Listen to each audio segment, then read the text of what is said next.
நேர்களுக்கு வணக்கம்.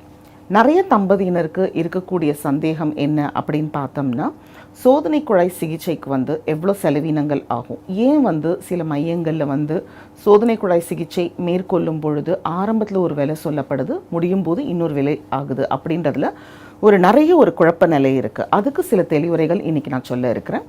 ஏஆர்சி சர்வதேச கருத்தரிப்பு மையம் தொடங்கிறதுக்கு முன்னாடி பார்த்திங்கன்னா ஒரு சோதனை குழாய் சிகிச்சை செய்யக்கூடிய மையங்கள் எல்லாமே குறைந்த கட்டணமாக 3 லட்சத்துலேருந்து அதிக கட்டணமாக சில இடங்களில் 6 லட்சம் 8 லட்சம் 10 லட்சம் அந்த மாதிரி வாங்கிட்டு இருந்தாங்க.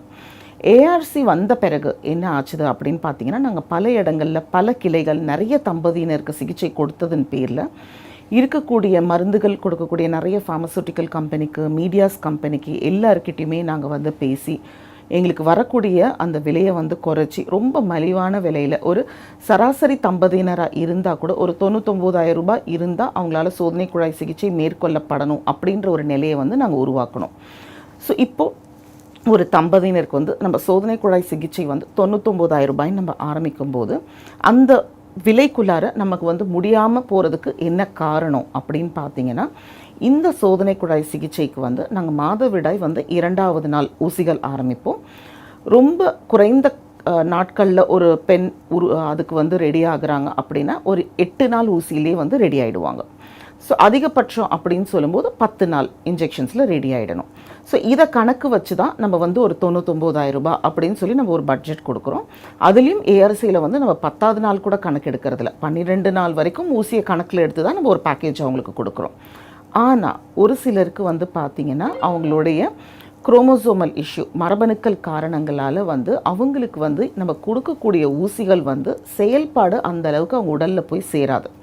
இவங்களை நாங்கள் ஹைப்போ ரெஸ்பாண்டர்ஸ் அப்படின்னு சொல்லுவோம். நார்மோ ரெஸ்பாண்டர்ஸ்னால் கொடுக்குற ஊசி அவங்களுக்கு இயற்கையாக போய் உடலில் சேர்ந்து நம்ம எதிர்பார்க்கக்கூடிய ரெஸ்பான்ஸ் வர்றது அவங்க நம்ம சொன்ன அந்த 8 நாள்லேருந்து 12 நாளுக்குள்ளார ரெடி ஆகிடுறது. ஆனால் ஹைப்போ ரெஸ்பாண்டர்ஸ் ஊசிகள் தனக்கு வேலை செய்யலை அப்படின்ற பட்சத்தில் இவங்க நம்ம கணக்கிட்ட மாதிரி அந்த 8லேருந்து 12 நாளுக்குள்ளார அவங்க ரெடி ஆகிறது இல்லை. அவங்களுக்கு ஊசிகளை நம்ம மாற்ற வேண்டிய தேவை இருக்கும், இல்லை அதிக நாள் ஊசி கொடுக்க வேண்டிய தேவை இருக்கும். சிலருக்குலாம் பார்த்திங்கன்னா க்ரோத் ஹார்மோன் அப்படின்ற இன்ஜெக்ஷன் நம்ம கொடுக்குற மாதிரி இருக்கும். ஸோ அதை கொடுத்தா தான் அவங்களுக்கு இந்த ஃபாலிக்கல்ஸ் அதாவது கருமுட்டைகள் வளர ஆரம்பிக்கும். அது கொடுக்காமல் இருக்கும்போது ஒரு மாதிரி லேக் ஃபேஸில் இவங்களோட ஃபாலிக்கல்ஸ் எல்லாமே போயிட்டுருக்கும். இது எல்லா பெண்களுக்கும் சிலருக்கு நடக்கும். அப்படின்னும் போது நம்ம யாருக்கு இது நடக்கும்ன்றது எங்களுக்கும் கருமுட்டைகளை எடுத்த பிறகு தான் சொல்ல முடியுமே தவிர, இது ஆரம்பத்திலே ஓரளவுக்கு எங்களால் சொல்ல முடியும். ஆனால் ஊர்ஜிதமாக இவங்க ஹைப்பர் ஸ்டிமுலேஷன் போவாங்கன்னு சொல்ல முடியாது. ஏன்னா ஒரு சில டைம் பார்த்திங்கன்னா நார்மலாக ஃபாலிக்கல்ஸ் உள்ளவங்க கூட இந்த ஹைப்பர் ஸ்டிமுலேஷன் அப்படின்னு சொல்லக்கூடிய பிரச்சனையில் உட்படுறதுக்கு வாய்ப்புகள் இருக்குது.